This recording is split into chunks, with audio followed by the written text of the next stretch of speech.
ஒரு அருமையான வார்த்தை. கர்த்தர் சொல்றாரு, கர்த்தர் உன் பிதாக்கள் மேல் சந்தோஷமாய் இருந்தது போல. செத்து போனவங்களை பத்தி பேசுறாரு. யார பத்தி? இருக்கிறவங்க கிட்ட பேசல, முதல்ல செத்து போனவங்களை பத்தி சொல்றாரு. உன் பிதாக்களிடத்தில் கர்த்தர் சந்தோஷமாய் இருந்தது போல இப்ப ஜீவனோடு இருக்கிற நம்மளை பார்த்து பேசுறாரு. உன்மேலும் உனக்கு நன்மை உண்டாகவும் கர்த்தர் சந்தோஷமாயிருப்பார். அல்லேலூயா. அப்ப பிதாக்களிடத்திலே தேவன் அனுபவித்த சந்தோஷத்தை அவர் என்ன செய்யல? மறக்கல. பிதாக்களிடத்திலே அனுபவித்த சந்தோஷத்தை யார் மறக்கல? தேவனாய கர்த்தர் மறக்கல. அது திரும்ப வேணும்னு எதிர்பார்க்கிறார். இது மனிதனுடைய குணமும் அதுதான், தெய்வத்தினுடைய குணமும் அதுதான். ஆனா நம்ம சில நேரத்துல மறந்துருவோம், அவர் மறக்க மாட்டார். அவர் பிதாக்களிடத்திலே அனுபவித்த சந்தோஷத்தை உங்களிடத்திலும் கிடைக்குமா என்று சொல்லி அவருக்கு ஒரு எதிர்பார்ப்பு இருக்கிறார். ஆமென். தேவன் சந்தோஷப்படுற அவருடைய சாயலை என்னைக்காவது ஊழியத்துல பார்த்திருக்கிறீங்களா? தேவன் சந்தோஷப்படுற பிதாவை பத்தி பேசிட்டு இருக்கிறேன்.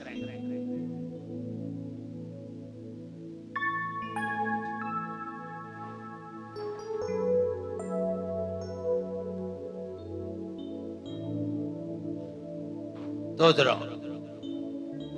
பாத்துட்டீங்களா எல்லாரும்? அவர் தான் பாஸ்டர். வேட்டி கட்டிருக்கிறார், சட்டை போட்டிருக்கிறார், உத்து கவனிக்கிறாங்க, புது மாப்பிள்ளை வர்ற மாதிரி. ஆமென். ஆண்டவரே பிதாக்களிடத்தில் அனுபவித்த சந்தோஷத்தை அவரால் மறக்க முடியல. இப்ப அந்த சந்தோஷம் பல ஆண்டுகளுக்கு கழிச்சு இப்ப அது வேணும் போல தோணுது. அப்போ இஸ்ரவேல் ஜனங்கிட்ட வந்து கேட்கிறாரு. இந்த உபாகமத்தின் புத்தகம் 30 அதிகாரத்துல மோசே மூலமா சொல்றாரு, நான் முற்பிதாக்களிடத்திலே சந்தோஷமா இருந்தது போல உங்கள் மேலையும் நான் என்னமா இருக்க விரும்புகிறேன்? சந்தோஷமா இருக்க. அது எனக்கு நன்மை உண்டாக வேண்டாம். அது ஒரே ஒரு மாற்றம் தான். முன்பு பிதாக்களிடத்திலே தேவன் சந்தோஷமாய் இருந்தது அவருடைய நன்மைக்காக. ஆபிரகாம் மேல சந்தோஷமாய் இருந்தது யாருடைய நன்மைக்காக? தேவனுடைய நன்மைக்காக, ஆபிரகாமுடைய நன்மைக்காக. மாத்தி மாத்தி பிரசங்கம் பண்ணி கிறிஸ்தவத்தை அழிச்சிடாதீங்க. மாத்தி மாத்தி பிரசங்கம் பண்ணி கிறிஸ்தவத்தை அழிச்சிடாதீங்க. அது பெரிய முட்டாள்தனம். வசனத்தை புரிந்து அறிந்து நிதானமாய் ஸ்டோரி எடுத்தாலும், வசனம் எடுத்தாலும், ரோமை எடுத்தாலும் அதை நிதானித்து போதித்து அறிந்து பிரசங்கம் பண்ணுங்கள். அந்த வசனம் கிரியை செய்யும். ஆபிரகாமை கர்த்தர் தன்னுடைய லாபத்துக்காக எடுத்தார்.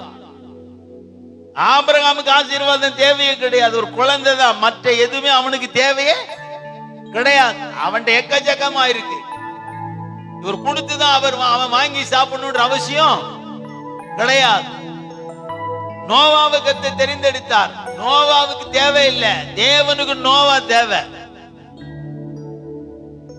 சில சந்தோஷம் தேவன் தனக்காகவே எடுத்து வச்சிருப்பார். ஆனா இந்த வசனத்தில் சொல்லும் போது மாத்தி சொல்றார், உனக்கு நன்மை உண்டாகும்படி நான் திரும்ப உன்மேல் சந்தோஷமா இருக்க விரும்புகிறேன். அல்லேலூயா. அப்போ அவர் முற்பிதாக்களிடத்தில் காணப்பட்ட குவாலிட்டியை இங்க என்ன செய்ய முடியல? பார்க்க முடியல. உடனே அவர் இறங்கிட்டார். எனக்கு நன்மை உண்டாக நான் பிதாக்களிடத்திலே சந்தோஷமா இருந்தேன், இப்ப உனக்கு நன்மை உண்டாக உன்மேல் நான் சந்தோஷமா இருக்க விரும்புகிறேன். ஆக மொத்தம் உங்களுக்கு நன்மை வேணும், எனக்கு என்ன வேணும்? சந்தோஷம் வேணும். இந்த டீலிங் நல்லா இருக்கு. இந்த டீலிங் எப்படி இருக்கு? இந்த மாதிரி டீலிங் பண்ணி ஊழியம் செய்யறவங்க எத்தனை பேர் இருக்கிறீங்க? இந்த மாதிரி டீல் பண்ணி ஊழியம் செய்யறவங்க எத்தனை பாஸ்டர்ஸ்ங்க இருக்கிறீங்க? எத்தனை ஊழியக்காரங்க இருக்கிறீங்க? தேவன் எப்பமாவது சந்தோஷமா இருக்கிறத உங்களுடைய ஆவியில உணர்ந்து இருக்கிறீங்களா? நான் ஒரு முறை உண்மையான அனுபவத்தை, எங்க வீட்டுல 3 நாய் இருக்கிறது. அப்ப என்னுடைய பிள்ளைங்க எல்லாரும் பேசிட்டு இருக்கும்போது வார்த்தை சொன்னேன், நாய் சிரிச்சது எனக்கு சந்தோஷமா இருந்துச்சுன்னு சொன்னேன். அப்புறம் எங்க வீட்டுல எல்லாரும் என்ன கிண்டல் பண்ணாங்க, டேடி நாய் சிரிக்குமா, நாய் சிரிக்குமா, அது எப்படி நீங்க பாத்தீங்க? அது சிரிக்கிறதுடைய உள்ளான உணர்வு, அது சிரிக்குதா இல்லையான்றதை இந்த உணர்வு புரிஞ்சு கொள்ளும். ஆமே.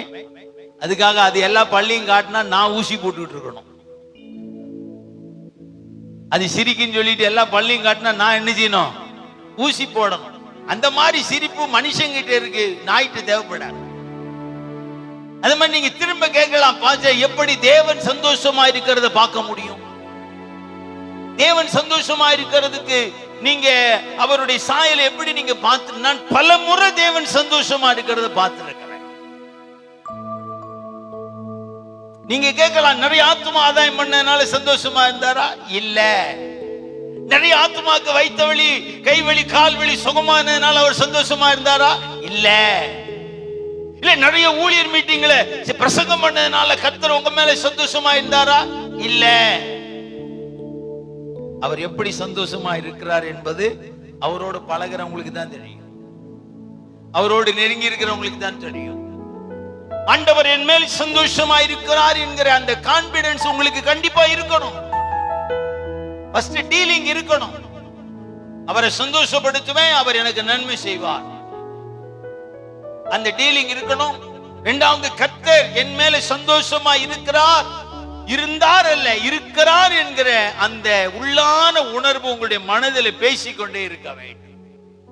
ஆமென். தேவன் சந்தோஷப்படுகிற அனுபவம் உச்சக்கட்ட ஆசீர்வாதமான ஒரு அனுபவம். நான் 1000 பிரசங்கம் பண்றதை விட தேவன் சந்தோஷமா இருக்கிறதை நான் அனுபவிச்சால் எனக்கு அது பாக்கியம். நான் 1000 ஆத்தும ஆதாயம் பண்றதை விட தேவன் சந்தோஷமா இருக்கிறதை நான் பார்த்து விட்டால் நான் இந்த பூமியில வாசம் பண்ண விரும்புறதில்லை, உடனே நான் பரலோகத்தை தான் வாஞ்சிக்க ஆரம்பிப்பேன். இப்பவுமே என்னுடைய மனைவி பிள்ளைகளோடு சும்மா பேசிக்கிட்டு இருக்கும்போது சொல்லுவேன், அவர் எங்கேயாவது இருக்கிறேன்னு தெளிவா சொல்லிட்டா தேடி போய் கண்டுபிடிச்சிடலாம். கழுதை எங்கேயும் இருக்கிறேன்னு சொல்ல மாட்டேங்கிறாரு. ஏன்னா மனசு அவரை பார்க்க ஆசை, அவரை தொட ஆசை, அவரை சந்திக்க ஆசை. அவர் வாய்மொழியா எதையாயிலும் பேசுவாரு, அதை கேட்கணும்னு ரொம்ப ஆசை. இந்த மாதிரிலாம் உங்ககிட்ட இருக்கா? இந்த ஆசையெல்லாம் உங்ககிட்ட இருக்கா? இந்த பிரசங்கம் உங்களுக்கும் தேவனுக்கும் இருக்கிற உள்ளான ஒரு ஐக்கியத்தை கொடுத்து தான் நான் உங்களோட பேச போகிறேன். ஊழியத்தை பத்தி நான் பேசல. ஊழியம் அதற்குள்ள இருக்கும், அதை புரிந்து கொண்டால் நல்லதுதான். தேவன் நம்மோடு பேச வேண்டும், தேவனை நாம் காண வேண்டும், தேவனை நாம் தொட வேண்டும். அது ரொம்ப ஏக்கமாய் இருந்து அந்த சந்தோஷத்தை நீங்கள் அனுபவிக்கணும்.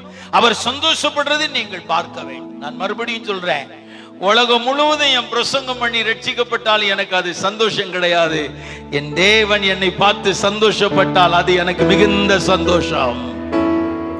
அது யாரும் தர முடியாத சந்தோஷம், ஒரு வருடத்திலே நான் வாங்க முடியாத சந்தோஷம். அத ஆண்டவர் மிகுந்த தாழ்மையோடு கேட்கிறார். நான் பிதாக்களிடத்திலே சந்தோஷமாய் இருந்தது போல உங்களுக்கு நன்மை உண்டாகும்படி உங்கள் மேல் நான் சந்தோஷமாய் இருக்க விரும்புகிறேன். ஆமென். அப்ப இன்னைக்கு நம்மகிட்ட ஆண்டவர் பேசுற ஒரு முக்கிய காரியம், நீங்கள் ஆண்டவர் என்ன செய்ய வேண்டும்? சந்தோஷப்படுத்த வேண்டும். அதுக்கு அவர் எக்ஸாம்பிளே சொல்லிட்டாரு. யார்கிட்ட அவருக்கு சந்தோஷம் கிடைச்சுதான்? யார்கிட்ட? முற்பிதாக்கள் இடத்துல சந்தோஷம் கிடைச்சுதான். அப்ப அதே மாதிரி சந்தோஷத்தை எதிர்பார்க்கிறார். முற்பிதாக்கள் ஆபிரகாம் கிடைச்ச, ஈசாக்கு யாக்கோபிட்ட கிடைச்ச, 12 யாக்கோபினுடைய சந்ததிகளிடத்துல கிடைச்ச 12 அப்போஸ்தலர்கள், கிறிஸ்துவுக்கு உள்ளாக ஸ்தாபிக்கப்பட்ட சபைக்கு பிதாக்கள் அவர்கள்தான். அவர்கள் மூலமாய் கிடைத்த சந்தோஷம் இன்னைக்கும் பிதாவுக்கு வேணும். கொடுக்க எத்தனை பேர் ரெடியா இருக்கிறீங்க? அவருக்குன்னு ஒரு சந்தோஷம் கொடுங்க. கொடுத்தீங்கன்னா அந்த பதவி ஆசை வராது, சண்டை போட முடியாது, யுத்தம் பண்ண முடியாது, நான் தான் அழகு காட்ட முடியாது, பர்சனாலிட்டியை டெவலப் பண்ண முடியாது, போட்டி போட முடியாது, நீங்க மத்தவங்களை விட உங்களை நல்லவங்கன்னு சொல்லிக் கொள்ள முடியாது, உங்களை நீதிமான் நீங்க தம்பரம் அடித்துக் கொள்ள முடியாது, நான் சீனியர்னு உங்களால சொல்ல முடியாது, நான் உயர்ந்தவன், எந்த ஜாதி உனக்கு தெரியுமா நீங்க கேட்க முடியாது. ஏன்னா இதெல்லாம் குப்பை என்று சவுல் அழகா பவுலா மாறணும்னு புரிஞ்சுக்கிட்டான். நான் தேவனை சந்தோஷப்படுத்தணும், அதனால இதெல்லாம் நான் குப்பையா நினைக்கிறேன். ஆனா நாம எல்லாம் இதுக்குதான் என்ன பண்ணிக்கிட்டு இருக்கிறோம்? சண்டையும் குழப்பமும் பண்ணிக்கிட்டு இருக்கிறோம். இப்ப நீங்க இன்னும் சந்தோஷப்பட ஸ்தானத்துக்கு என்ன செய்யல? வரல. உண்மைதானா? உண்மைதானா? உண்மைதானா இல்லையா? பிரசங்கம் முடியும் போது நீங்களே உண்மையா இல்லையான்னு தெரிஞ்சுக்குவீங்க.